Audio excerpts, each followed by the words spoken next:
Baik, anak-anak. Assalamualaikum warahmatullahi wabarakatuh.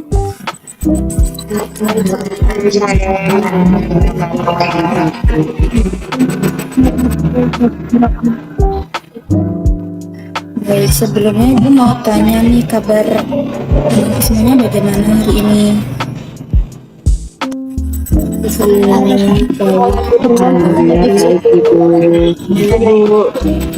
Alhamdulillah. Semoga semuanya sehat selalu ya. Lalu untuk sebelum memulai pembelajaran pada hari ini, dimohon untuk ketua kelas untuk membuka dengan berdoa terlebih dahulu. Dipersilakan. Baik teman-teman, sebelum kita memulai pembelajaran pada hari ini, semoga ilmu yang kita dapatkan dapat bermanfaat. Marilah kita berdoa terlebih dahulu. Berdoa kata dimulai.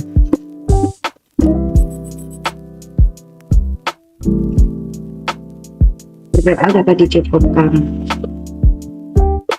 Amin. Baik, selanjutnya Ibu ingin mengecek kehadiran anak-anak semuanya. Apakah ada dari kalian yang tidak hadir? Ibu. Alhamdulillah. Baik anak-anak, untuk pembelajaran hari ini kita akan belajar tentang pandemi COVID-19. Sebelumnya Ibu akan memperlihatkan video singkat tentang COVID-19. Yang diperhatikan ya.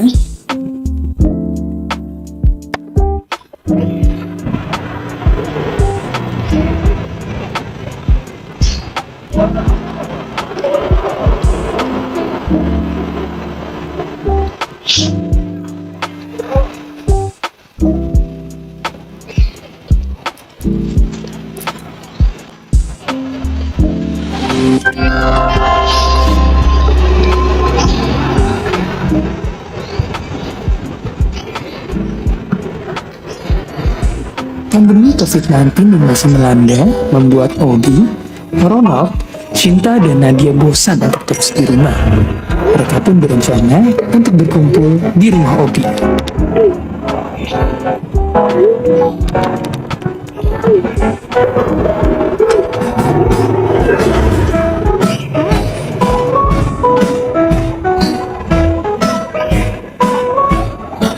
Pada hari pertemuannya, mereka tetap menepati janji untuk menggunakan masker dan menjaga jarak.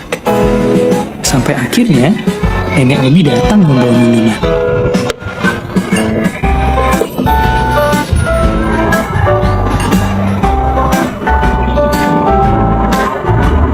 Mereka pun memutuskan untuk membuka masker. Obrolan semakin seru, tak ada yang sadar untuk kembali memakainya.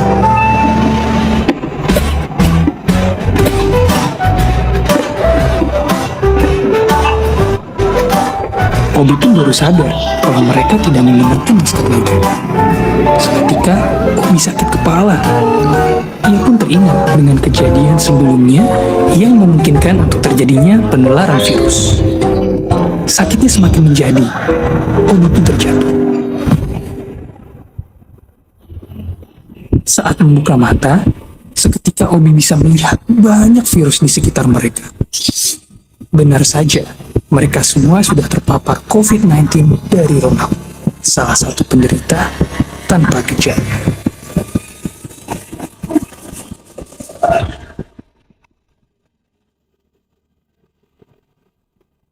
Hingga saat ini, jumlah total kasus positif COVID-19 di Indonesia pada 25 November 2020 sudah mencapai 511.836 kasus. Masalahnya, jumlah penderita yang terus bertambah diikuti dengan jumlah tenaga kesehatan yang terus berkurang.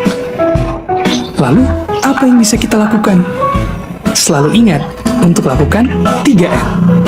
Mencuci tangan dengan sabun sesering mungkin, memakai masker untuk mengurangi risiko penularan, dan menjaga jarak.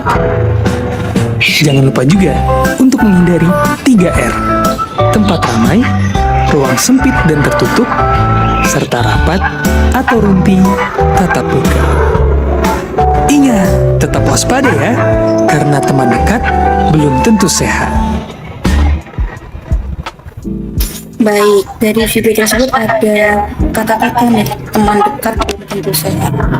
Nah, dari sekitar 2 tahun, ya 2-3 tahun yang lalu ya, itu adanya pandemi COVID-19 yang sering kali kita dengar, yang sampai saat ini masih sering kali kita dengar. Dan tentu saja harus kita waspadai juga, karena belum tentu virus tersebut sudah lenyap atau belum. Nah, dari video tersebut anak-anak, kita dapat mengambil beberapa poin.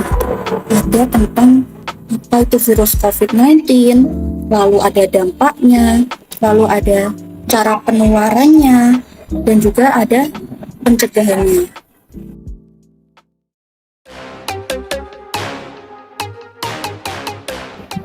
Nah, pada pembelajaran hari ini, Ibu ada oleh-oleh untuk anak-anak semuanya, yaitu berupa tugas kelompok, yang mana nanti tiap anak, tiap siswa di kelompok akan mendapatkan peran tersendiri, yaitu Ibu akan membagi ke beberapa background, yang mana pada kelompok ahli pertama, Ibu nanti meminta untuk menjelaskan mengenai virus corona, lalu yang kedua dampak virus corona terhadap kesehatan, yang ketiga cara penularan virus corona, yang keempat pencegahan virus corona. Itu disebut sebagai kelompok ahli. Kelompok ahli ini diambil dari mana? Diambil dari kelompok. Ibu akan membacakan kelompoknya ya. Untuk kelompok yang pertama itu ada Maya, ada Iza, Firda, Elisa, dan Desire. Untuk kelompok yang kedua itu ada Fitria, Abidah, Sela, Sabita, dan Elora. Untuk kelompok yang ketiga itu ada Rania, Safira, Devi, Jasmine, sama Iveta. Dan untuk kelompok yang keempat itu ada Gina, Ara, Andini, Andoni, sama Nadia. Lalu untuk pembagian kelompok ahlinya seperti apa? Ini, yang pertama, kelompok ahli pertama itu nanti ada Maya, Fitria, Rania, sama Gina. Untuk kelompok ahli kedua itu ada Iza, Abidah, Safira, sama Ara. Untuk kelompok ahli yang ketiga itu ada Firda, Sela, Iveta, sama Andini. Untuk kelompok ahli yang keempat itu ada Esa, Sabita, Jasmine, Sabis. Apakah bisa dipahami?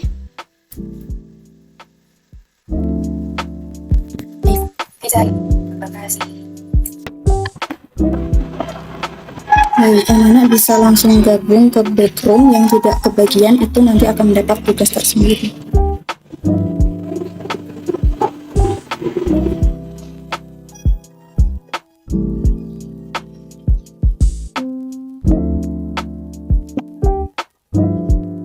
Baik, Ibu akan menjelaskan tugas untuk yang tidak kebagian masuk backroom dulu ya.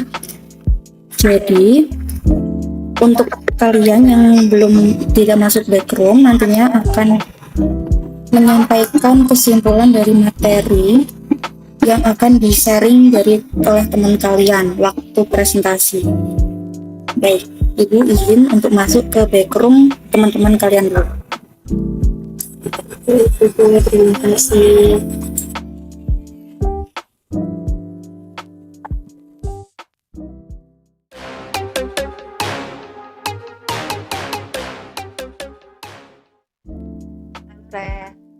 Kan udah dibagi tugasnya. Mungkin kita bagi-bagi tugas dulu. Aku tentang pengertian umumnya ya. Oke, ntar aku tambah semacam secara genetika itu gimana?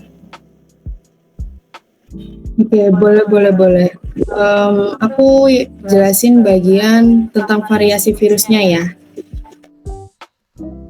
Oke, ntar aku bantu Rani aja isi yang C, jelasin variasi virusnya.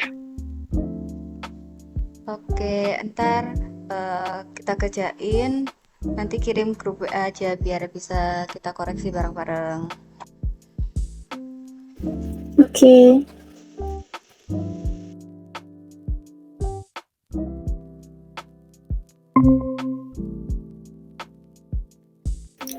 Halo anak-anak. Iya, Ibu. Iya, Bu. Ya, jadi kalian akan mempelajari materi tentang sebab pertama ya, yaitu mengenal virus corona atau COVID-19. Bisa dimulai sekarang, Ibu akan mendengarkan secara singkatnya aja, karena nanti Ibu akan loncat ke kelompok selanjutnya. Baik Ibu, saya izin menjelaskannya terlebih dahulu, yaitu virus coronavirus disease atau biasanya disebut dengan virus corona dan COVID-19 merupakan suatu penyakit menular yang disebabkan oleh jenis virus terbaru dari SARS-CoV-2 yang banyak ditemukan di akhir bulan Desember 2019 di kota Wuhan, dan hal itu tuh berkembang seiring bertambahnya waktu dan bahkan di Indonesia kasus tersebut bertambah hingga bulan Agustus 2020 dan telah terkonfirmasi 130.718 kasus dan 5.903 kematian pada 34 provinsi yang ada di Indonesia. Sehingga dapat diketahui itu COVID-19 memiliki tingkat penularan yang sangat cepat, baik melalui manusia ke manusia atau human to human, atau dari hewan ke manusia, yaitu bisa disebut dengan zoonosis. Terdapat seorang yang memiliki resiko terkena COVID-19 itu seperti seseorang yang berkontak langsung dengan penderita COVID-19, perokok aktif, dan lain-lain. Mungkin bisa dilanjutin sama yang lainnya. Baik, secara genetik, virus SARS-CoV-2 itu yang ditemukan memiliki kemiripan secara genetik dengan SARS yang pernah ditemukan pada tahun 2002, di mana coronavirus menjadi infeksi ketika mencapai tempat yang menyediakan lingkungan seluler untuk perkembangan dan mutasi virus. Pada sebuah penelitian menunjukkan bahwa filogenik coronavirus termasuk ke dalam genus beta coronavirus dengan morfologi virus yaitu pleomorfisme dengan diameter 60 sampai 140 nanometer dan memiliki protein spike berukuran 9 sampai 12 nanometer. Pada coronavirus juga terdapat messenger RNA, mRNA, yang membantu translasi dari replika atau transkripsi sehingga seluruh coronavirus dapat mengkode permukaan glikoprotein, yaitu protein S yang berkaitan dengan reseptor inang, dan itulah yang menjadi jalan masuknya virus ke dalam sel. Kemudian selanjutnya dilanjutkan oleh teman saya. Baik, selanjutnya, variasi COVID-19 yang beragam disebabkan oleh penyebaran virus melalui evolusi dan mutasi virus yang dapat terjadi sepanjang waktu. Untuk varian-varian tersebut harus dideteksi dan dipantau terus perkembangannya untuk meminimalisir penyebaran COVID-19 semakin meningkat. Pada saat ini ada 10 varian baru, yaitu Alpha, Beta, Gamma, Delta, Lambda, Kappa, Eta, Lota, Mu, dan Omicron, di mana mutasi pada virus ini juga bisa terjadi 1-2 kali dalam kurun waktu 1 bulan saja. Untuk varian Alpha sendiri, itu ada varian SARS-CoV-2 Alpha, ini yang ditemukan pada bulan September 2020 di Inggris. Lalu untuk yang kedua varian Beta, itu tepatnya di Afrika Selatan pada bulan Mei 2020, pertama kali ditemukan jenis varian Beta ini. Lalu yang ketiga adalah varian Gamma, bisa dilanjutkan oleh teman saya. Baik, untuk varian Gamma itu termasuk ke dalam VOC yang ditemukan di Brazil pada bulan November tahun 2020. Pada varian ini memiliki beberapa karakteristik seperti jumlah mutasi yang tinggi pada protein lonjakan untuk pengikatan reseptor. Kemudian pada varian yang keempat ada varian Delta, termasuk dalam kelompok FOI, pertama kali ditemukan di India dan berkontribusi dalam lonjakan kasus India. Yang kelima ada varian Lambda, yaitu termasuk ke dalam kelompok FOI, yaitu protein lonjakan virus yang mirip dengan mutasi varian lain berkaitan dengan varian Lambda ini. Kemudian yang keenam ada varian Kappa, atau lebih mudah menginfeksi dengan penyebaran yang cepat dengan dampak yang menyerupai campak dan mampu masuk ke dalam tubuh manusia hanya dengan melalui pernafasan saja. Yang ketujuh ada varian Eta, itu ditemukan pertama kali di Nigeria pada bulan Desember 2020.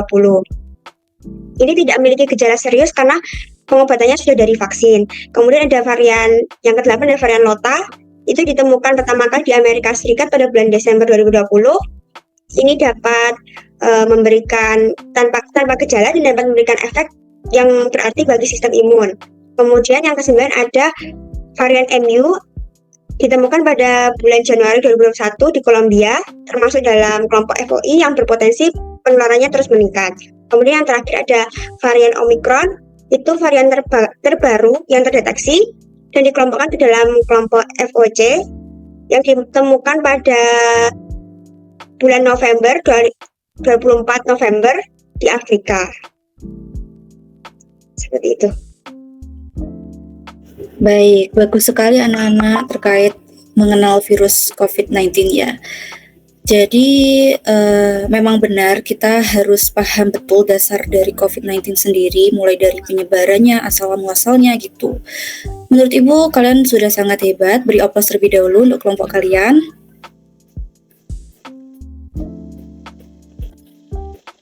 Baik, ini untuk menunggu waktu berakhir. Nanti kalian bisa kembali ke room utama. Ibu akan lanjut ke room selanjutnya aja. Kalian nunggu waktunya selesai aja nggak apa-apa. Atau nanti kalau semisal waktunya lebih dulu selesai atau selesai lebih cepat, Ibu akan kasih tahu. Terima kasih. Baik, Ibu.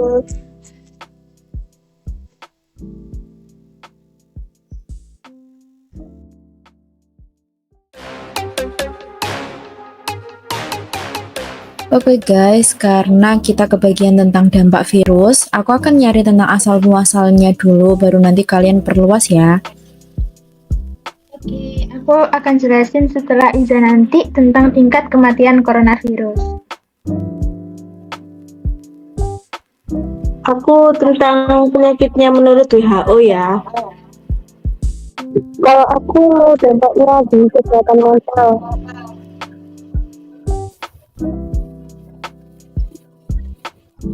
Oke, kalau udah nanti kirim grup WA ya. Oke. Oke.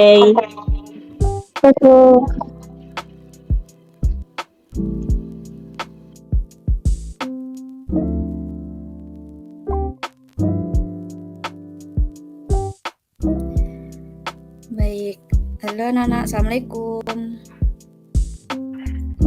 Waalaikumsalam. Untuk kelompok ahli yang kedua ini membahas tentang dampak virus COVID-19 terhadap kesehatan ya. Bisa dijelaskan terlebih dahulu?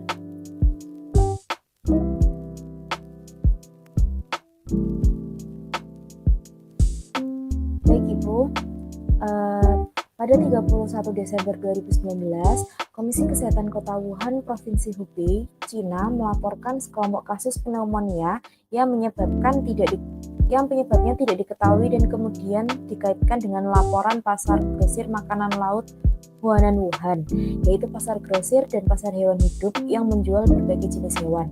Pada 9 Januari 2020, CDC China melaporkan bahwa virus corona baru 2019 nCoV terdeteksi sebagai virus penyebab pneumonia yang mirip dengan SARS-CoV dan virus COVID-19 ini menyerang sistem pernafasan, menyebabkan gejala seperti batuk, pilek, sesak nafas, dan dalam kasus parah, pneumonia dan acute respiratory distress syndrome atau ARDS.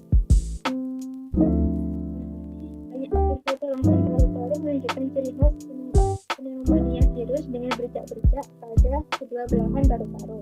Nah, virus COVID-19 ini merupakan virus yang ganas sehingga menyerang imunitas manusia, di mana manusia akan menjadi semakin lemah hingga menyebabkan kematian. Nah, tingkat kematian coronavirus ini juga meningkat karena sejumlah faktor individu dan juga eksternal. Faktor individu termasuk usia, karena orang tua secara biologis mengalami penuaan yang ditandai dengan penurunan daya tahan fisik. Faktor yang lainnya juga bisa karena penderita penyakit bawaan seperti penderita asma dapat mengalami serangan asma yang mengancam nyawa dan gejala mereka yang bertambah buruk.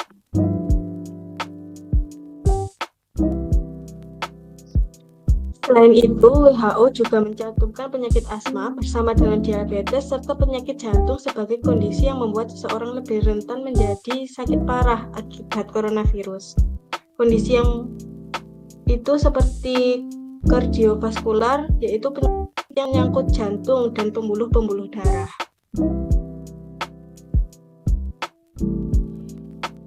Selain masalah kesehatan fisik, virus COVID-19 bisa menyebabkan permasalahan kesehatan mental.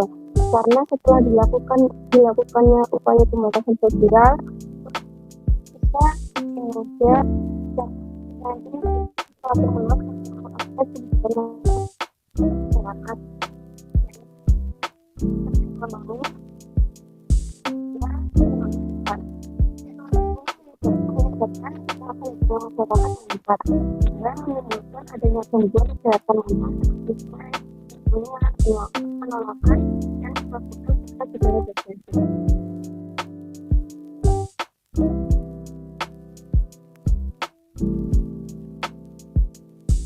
Baik, apakah sudah cukup? Sudah Ibu.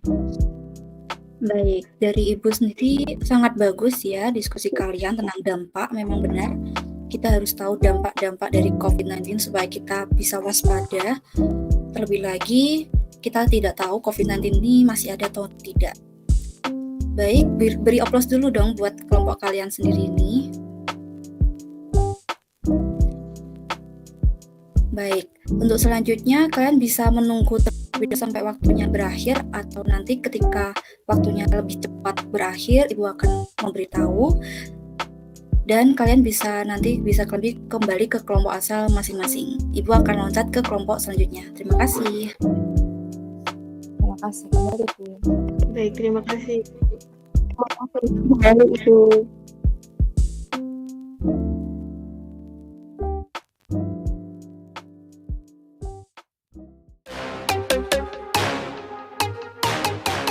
Teman-teman, kita tentang cara penularan ya. Betul. Itu nanti dimulai dari aku tentang hasil penelitian penularan virus ya. Aku udah dapet kok. Aku juga udah dapat tentang kemungkinan penularan, kayak penularan itu berasal dari kontak fisik gitu.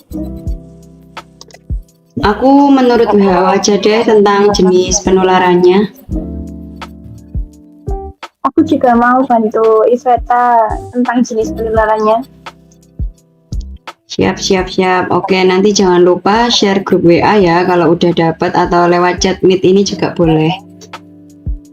Oke.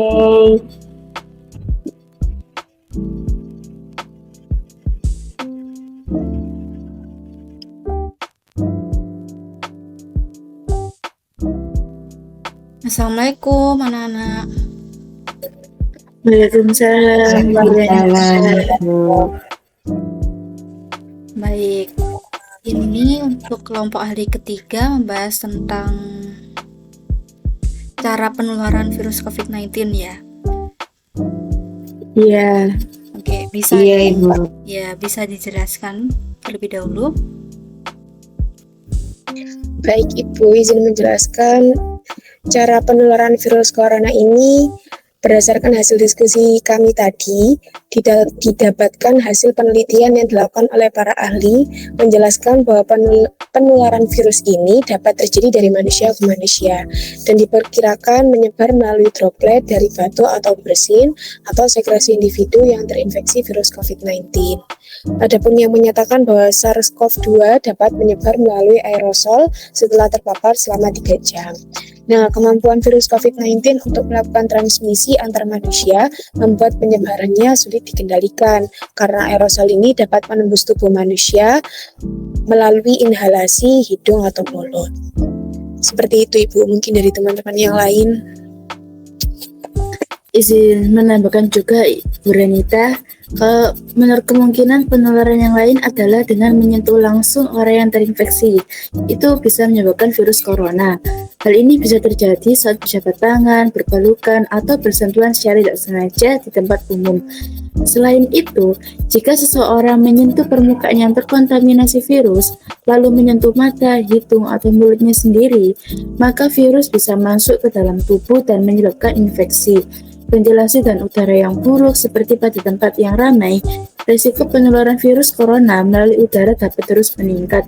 Dan untuk beberapa kasus tertentu, virus COVID-19 juga dapat menular dari hewan ke manusia, atau yang biasa disebut dengan zoonosis.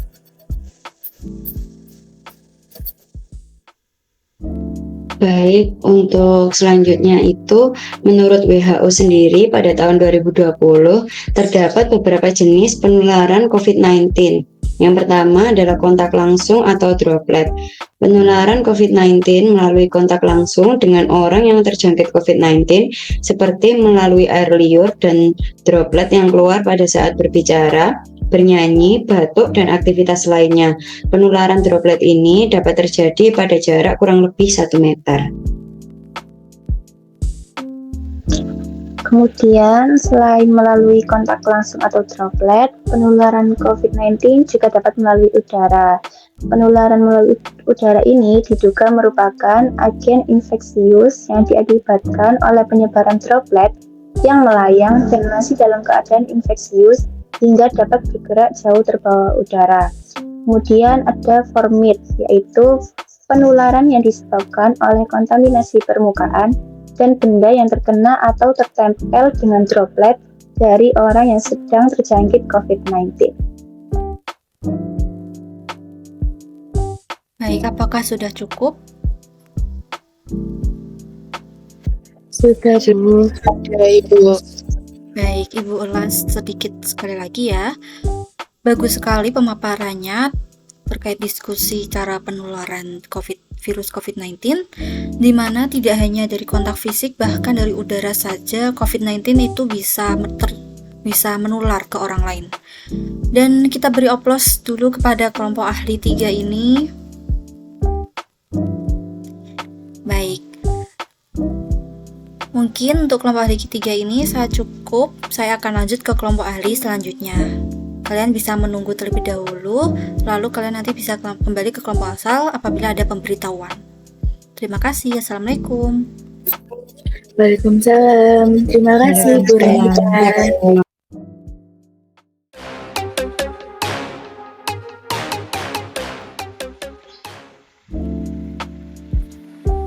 Ini sudah masuk semua, Tas? Sudah kan 4. Langsung aja nih gitu. Tadi kan ada video, terus kita ke bagian kelompok ahli pencegahan virus corona. Tadi yang di video gimana? Berdasarkan yang di video tadi, untuk mencegah virus COVID-19 menyebar dengan cepat, diperlukan tindakan pencegahan. Perilaku hidup bersih dan sehat atau PHBS dapat mencegah penyebaran virus, antara lain: pertama, cuci tangan dengan air mengalir dan sabun selama 20 detik lalu bilas. Yang kedua, senantiasa menggunakan atau membawa hand sanitizer kemanapun dan kapanpun. Lalu juga ada menggunakan masker dan menjauhi kerumunan serta menjaga jarak atau social distancing.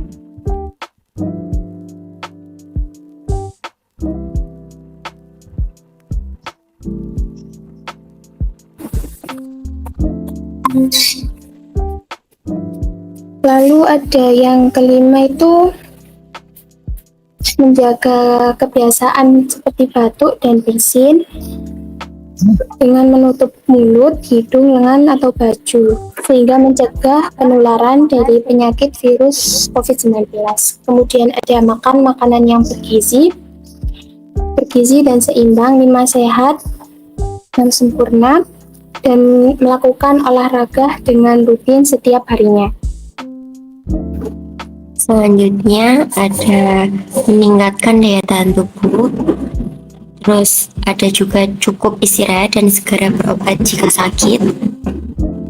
Lalu protokol kesehatan yang dibuat untuk mencegah penyebaran penyakit coronavirus COVID-19, contoh pencegahan yang telah dijelaskan sebelumnya termasuk penerapan masker, menjaga jarak sosial atau social distancing, mencuci tangan, menghindari kerumunan, dan mengurangi mobilitas. Protokol kesehatan tersebut dinamakan protokol kesehatan 5M. Jadi tadi udah tahu yo kalau pencegahan virus corona itu ada 9 cara. tak rangkumi lagi. Yang pertama itu ada mencuci tangan, pakai air dan sabun, air yang mengalir langsung dari sumber atau asal airnya. Kemudian ada selalu membawa dan menggunakan hand sanitizer kemanapun dan dimanapun kita berada. Kemudian menggunakan masker. Kemudian ada menjauhi kerumunan atau menjaga jarak, social distancing, minimal menjaga jaraknya itu 1 meter. Kemudian yang kelima ada menjaga kebiasaan, setiap batuk, bersin itu selalu ditutupi dengan tangan atau baju, dengan lengan ataupun tisu. Kemudian ada makan makanan yang bergizi, 4 sehat 5 sempurna. Kemudian ada olahraga yang teratur walaupun tidak lama tapi setiap hari. Kemudian ada meningkatkan daya tahan tubuh. Ini bisa dengan minum obat seperti vitamin yang bisa meningkatkan imun tubuh.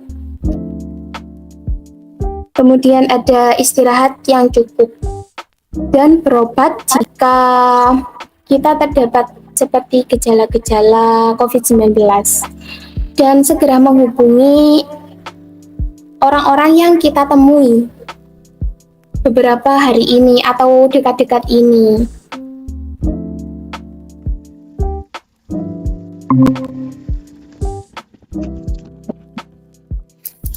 Halo Nana, Assalamualaikum. Waalaikumsalam.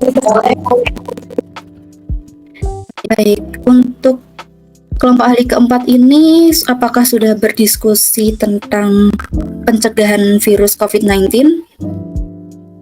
Sudah, Ibu. Baik, bisa dijelaskan dari sekarang ya? Baik, Ibu. Untuk mencegah virus COVID-19 menyebar dengan cepat, diperlukan tindakan pencegahan. Perilaku hidup bersih dan sehat atau PHBS dapat mencegah penyebaran virus antara lain. Pertama, cuci tangan dengan air mengalir dan sabun selama 20 detik lalu bilas. Yang kedua, senantiasa menggunakan atau membawa hand sanitizer kemanapun dan kapanpun. Ketiga, menggunakan masker. Dan keempat, menjauhi kerumunan dan menjaga jarak atau social distancing. Selanjutnya, yang kelima ada menjaga kebiasaan batuk dan bersin dengan baik seperti menutup mulut dan hidung menggunakan lengan baju atau tisu. Ini akan mencegah penularan penyakit kepada orang lain. Yang keenam, makan makanan yang bergizi dan seimbang. Dan yang ketujuh, melakukan olahraga secara rutin, minimal setiap jam, setiap hari. Lalu yang kedelapan yaitu ada meningkatkan daya tahan tubuh. Dan yang kesembilan ada cukup istirahat dan segera berobat jika sakit. Nah, protokol kesehatan ini dibuat untuk mencegah penyebaran penyakit COVID-19. Contohnya seperti pencegahan yang telah dijelaskan sebelumnya, termasuk penerapan masker, menjaga jarak sosial atau social distancing, mencuci tangan, menghindari kerumunan, dan mengurangi mobilitas. Protokol kesehatan tersebut dinamakan protokol kesehatan 5M. Baik, apakah sudah cukup? Sudah, Ibu. Baik, tanggapan dari Ibu ya. Sangat keren dan bagus sekali diskusi yang telah kalian lakukan, hasil diskusinya. Dan Ibu ulas lagi, penting sekali juga kita tahu tentang pencegahan virus corona. Bahkan sampai saat ini masih ada kios-kios atau toko yang menjual hand sanitizer dan masker. Karena memang benar kita tidak tahu COVID-19 itu sudah hilang atau tidak. Kita beri aplaus dulu buat kelompok ahli keempat ini. Dan Ibu kasih baik, karena ini adalah kelompok ahli yang terakhir, Ibu meminta untuk kalian sebagai perwakilan kelompok asal menghubungi kelompok asal kalian untuk kembali ke room utama ya, untuk sesi sharing-sharing antar kelompok. Ibu tunggu di room utama. Terima kasih. Assalamualaikum. Waalaikumsalam.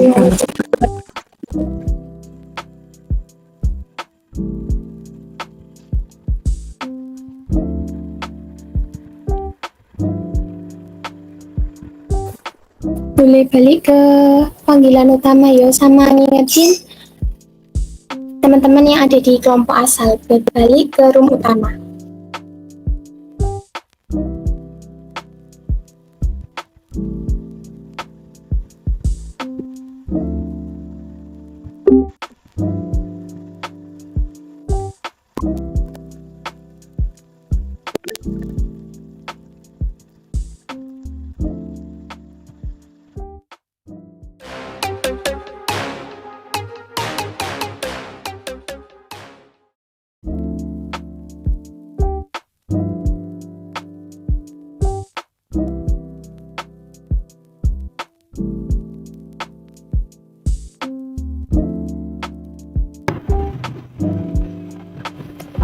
Baik, apakah sudah kembali ke semua? Sudah ya, Bu. Sudah. Baik, untuk selanjutnya karena dari kalian masing-masing sudah paham tentang COVID-19, mulai dari pengenalan, dampak, cara penularan, dan juga pencegahan. Dan ada satu anggota dari kelompok kalian yang berperan sebagai kesimpulan untuk menjadi pembicara atau menyampaikan kesimpulan materi hari ini dipresentasikan. Ibu akan beri waktu 5 menit cukup untuk sesi sharing antar kelompok, asal. Apakah cukup untuk 5 menit?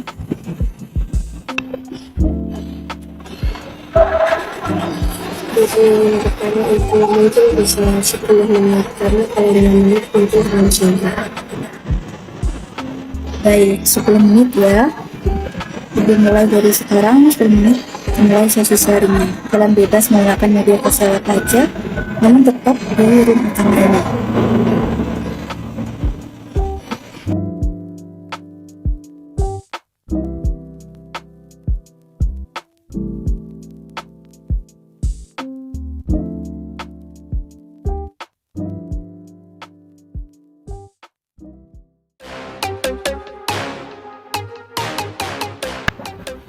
Baik, apakah sudah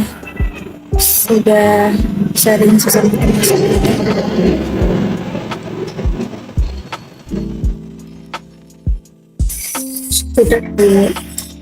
Sudah, Ibu. Baik, untuk selanjutnya yang bertugas sebagai penyampul dari materi dari sharing udah dilakukan antar kelompok. Bisa dimulai ya. Untuk kelompok yang pertama dulu, yang menjadi kesimpulan penyimpul, siapa yang menjadi kesimpulan? Saya, Ibu. Baik, bisa dibacakan kesimpulan yang sudah di-sharing antar kelompok. Baik, Ibu. Terima kasih atas waktunya. Untuk kesimpulannya, virus corona adalah sekelompok virus yang menginfeksi sistem pernapasan. Kebanyakan virus corona hanya menyebabkan infeksi ringan seperti virus. Dan beberapa jenis virus corona dapat menyebabkan penyakit yang lebih serius seperti SARS, MERS, dan COVID-19. COVID-19 adalah penyakit yang disebabkan oleh virus SARS-CoV-2. Virus ini pertama kali diidentifikasi di Wuhan, China pada akhir tahun 2019. COVID-19 dapat menular dari orang ke orang melalui percikan atau droplet yang dihasilkan saat batuk atau bersin. Gejala COVID-19 dapat berkisar dari yang ringan hingga berat, termasuk demam, batuk kering, kelelahan, sesak napas, nyeri otot, sakit kepala, sakit tenggorokan, hilangnya indera penciuman dan perasa. Nah, orang yang berisiko tinggi terkena COVID-19 termasuk lansia, orang yang kondisinya bisa mendesak, orang yang mengalami obesitas, orang yang kronis, dan tenaga medis. Baik, bagus sekali ya kesimpulannya. Kita beri dulu untuk Desiree.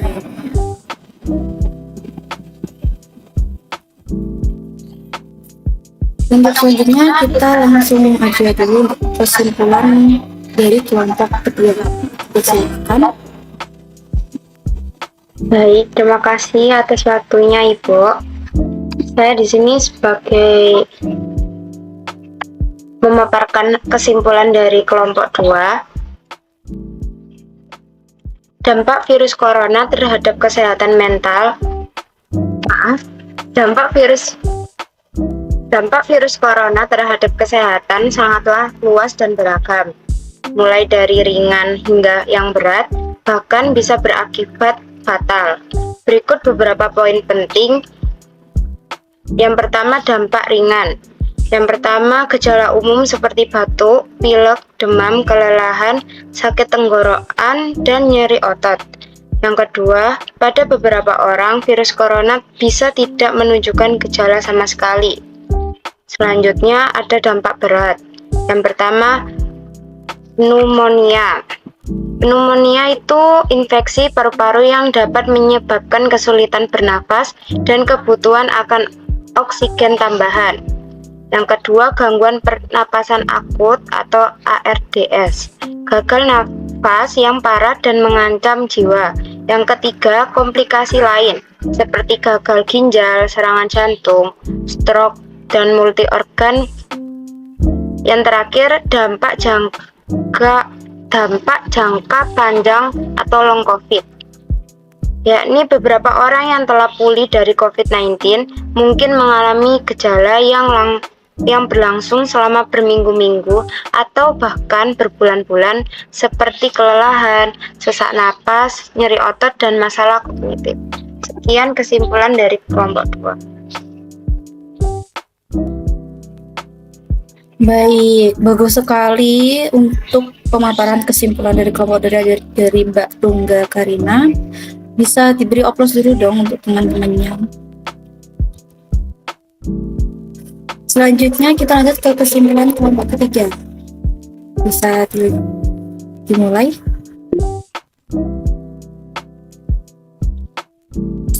Baik Ibu, terima kasih atas kesempatannya. Sebelumnya perkenalkan saya Devi sebagai perwakilan untuk menyampaikan kesimpulan dari kelompok ahli 3.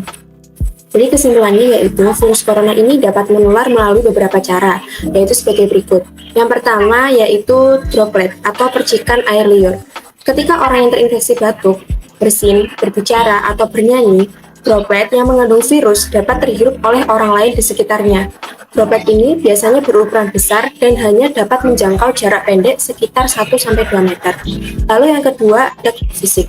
Penularan dapat terjadi melalui kontak langsung dengan orang yang terinfeksi, seperti berjabat tangan, berpelukan, atau mencium. Bahkan, virus dapat berpindah dari tangan orang yang terinfeksi ke orang lain melalui sentuhan. Yang ketiga yaitu permukaan yang terkontaminasi. Virus dapat menempel pada permukaan benda yang sering disentuh, seperti gagang pintu, meja, dan juga kursi. Oleh karena itu, seseorang dapat terinfeksi jika menyentuh permukaan yang terkontaminasi virus, kemudian menyentuh mata, hidung, atau mulut. Yang keempat yaitu penularan melalui udara atau aerosol. Dalam kondisi tertentu, virus corona dapat menular melalui udara dalam bentuk aerosol, yaitu partikel kecil yang lebih ringan dan dapat melayang di udara dalam waktu yang lebih lama. Penularan melalui aerosol ini sendiri lebih berisiko terjadi di ruangan tertutup daripada di ruangan yang terbuka, dengan ventilasi yang buruk, terutama saat berada di dekat orang yang terinfeksi COVID-19 yang batuk atau bersin. Yang kelima yaitu adanya penularan melalui tinja yang sebenarnya ini jarang terjadi. Virus corona ini dapat ditemukan dalam tinja orang yang terinfeksi virus tersebut. Penularan melalui tinja dapat terjadi melalui kontak langsung dengan tinja atau benda yang terkontaminasi tinja itu sendiri, kemudian menyentuh mata, hidung, atau mulut. Terima kasih. Sekian kesimpulan dari kelompok. Baik, Untuk kita beri aplaus juga untuk Mbak Devi. Selanjutnya untuk kesimpulan terakhir dari kelompok 4 nih, bisa dijelaskan?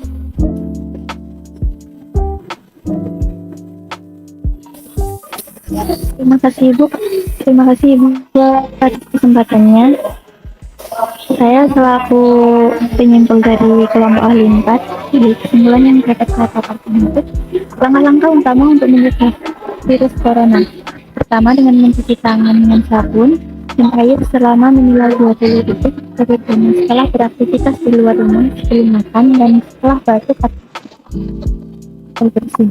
Jika tidak memungkinkan untuk mencuci tangan, gunakan hand sanitizer yang mengandung minimal 60% alkohol. Kedua, gunakan memakai masker. Gunakan masker yang menutupi hidung dan mulut saat berada di luar rumah, terutama di tempat yang ramai atau saat berinteraksi dengan orang lain. Pastikan masker yang pas dan nyaman dipakai. Ganti masker secara berkala sesuai dengan jenis masker yang digunakan. Ketiga, menjaga jarak. Jaga jarak minimal 1 meter dengan orang lain, terutama dengan orang yang sakit. Hindari menyentuh wajah, terutama mata, hidung, dan mulut. Keempat, menghindari kerumunan. Hindari menghadiri acara atau kegiatan yang melibatkan banyak orang. Jika harus pergi ke tempat ramai, ikuti protokol kesehatan yang berlaku. Kelima, meningkatkan daya tahan tubuh. Istirahat yang cukup, pembentukan tubuh dan berolahraga secara teratur untuk meningkatkan daya tahan tubuh. Keenam, mendapatkan vaksinasi. Vaksin COVID-19 seperti vaksinasi COVID-19 sesuai dengan ketentuan yang berlaku. Adapun langkah-langkah tambahan yang dibersihin, menggunakan tisu atau bagian lengan bagian dalam untuk menutup mulut dan hidung saat batuk atau bersin. Buang tisu bekas ke tempat sampah tertutup dengan benar.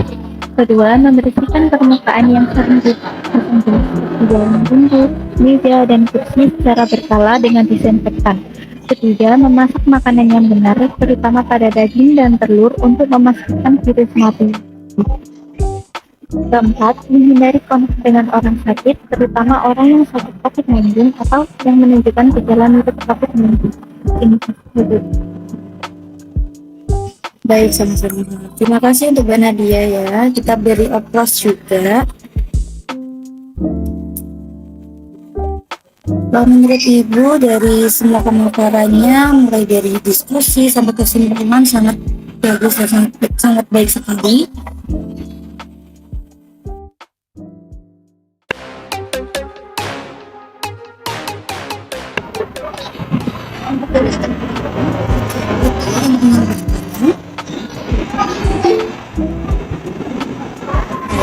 Dari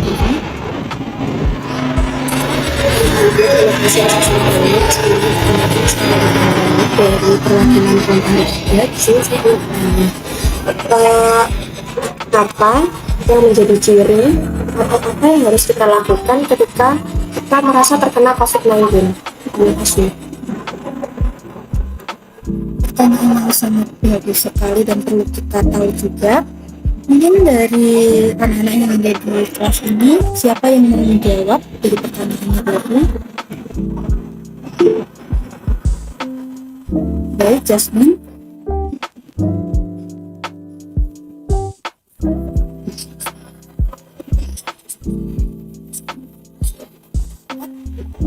Pertanyaan dari Jasmine.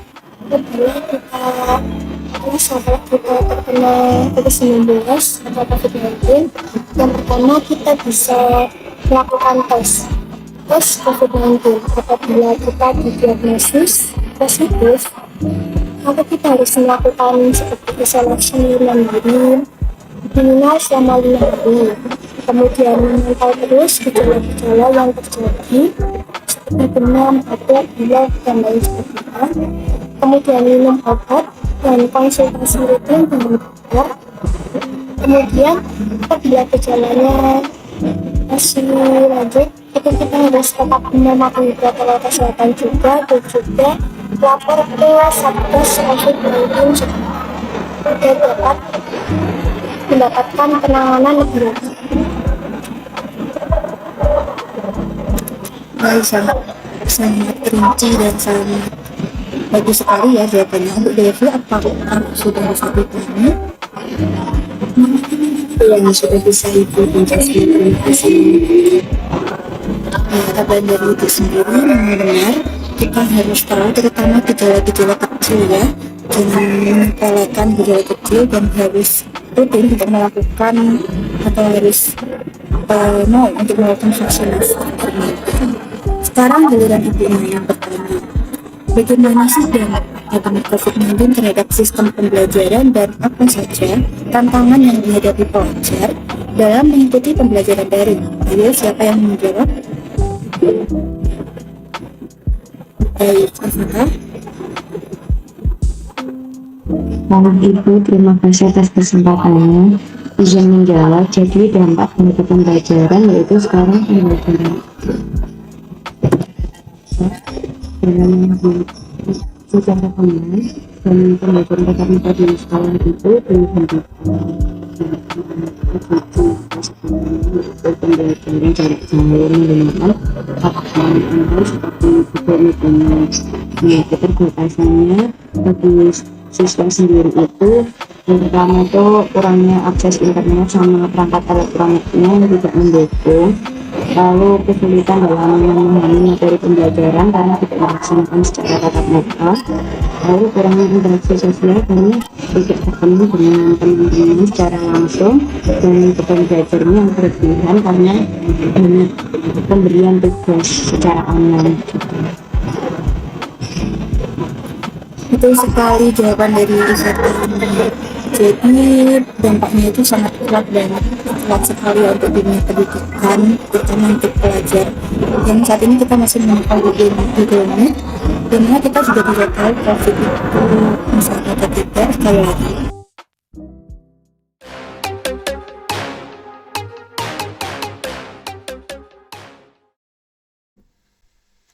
baik anak-anak, untuk pembelajaran hari ini mungkin sudah dicukupkan. Ibu ingin bertanya kepada salah satu dari anak-anak yang ada di sini, siapa yang bisa menyimpulkan pelajaran pagi ini? Raise hand. Baik, silakan Devi. Terima kasih atas kesempatannya. Sebelumnya perkenalkan, saya Devi Anggraini. Di sini saya ingin menyampaikan kesimpulan dari pembelajaran kita pada hari ini. Jadi gejala COVID-19 yaitu bervariasi dari ringan hingga berat. Terdapat gejala umum meliputi demam, batuk, kelelahan, sesak napas, nyeri otot, sakit kepala, sakit tenggorokan, kehilangan indera penciuman atau perasa, diare. Dan cara penularannya dapat melalui beberapa cara, yaitu droplet melalui percikan air liur ketika orang yang terinfeksi batuk, bersin, berbicara, atau bernyanyi. Droplet yang mengandung virus dapat terhirup oleh orang lain di sekitar kita. Lalu ada kontak fisik, ada permukaan yang terkontaminasi, dan juga ada penularan melalui udara atau aerosol. Selain itu, ada juga yang terakhir yang paling jarang, tetapi ini juga bisa merupakan salah satu cara penularan, yaitu penularan melalui tinja. Lalu, untuk mencegah penularan COVID-19 ini sendiri, penting untuk melakukan beberapa hal, yaitu seperti menjaga jarak minimal 1 meter dengan orang lain, selalu memakai masker saat berada di tempat umum, rajin mencuci tangan dengan sabun dan air mengalir selama minimal 20 detik, lalu menghindari menyentuh mata, hidung, dan mulut sebelum mencuci tangan. Selain itu, kita harus menutup mulut dan hidung dengan tisu saat batuk atau bersin. Lalu membersihkan dan mensterilkan permukaan benda yang sering disentuh karena bisa jadi ada terinfeksi COVID-19 di situ. Selain itu, yang terakhir, kita harus mendapatkan vaksinasi COVID-19. Ya, sama-sama. Di aplaus dulu untuk Mbak Devi. Berikut Ibu pemaparan kesimpulan dari saya. Terima kasih. Oke, Ibu sedikit mengulas sedikit ya, untuk menegaskan kembalinya yang benar sekali yang dikatakan oleh Devi. Jadi kita itu harus tahu tentang cara penularannya. Nah, pesan dari Ibu. Baik, menurut Ibu untuk pembelajaran hari ini anak-anak sudah belajar dengan sangat baik, berdiskusi dengan sangat baik, dan menyampaikan pemaparan diskusinya juga sangat baik sekali. Ibu harap ini pembelajaran hari ini bisa dijadikan ilmu untuk kedepannya. Dimohon untuk selalu menjaga kesehatan kapanpun dan dimanapun, melindungi orang-orang terdekat dan tersayang kita. Mungkin sudah dicukupkan untuk pembelajaran hari ini. Ibu akhiri. Wassalamualaikum warahmatullahi wabarakatuh. Waalaikumsalam warahmatullahi wabarakatuh. Terima kasih Bu atas pembelajaran hari ini.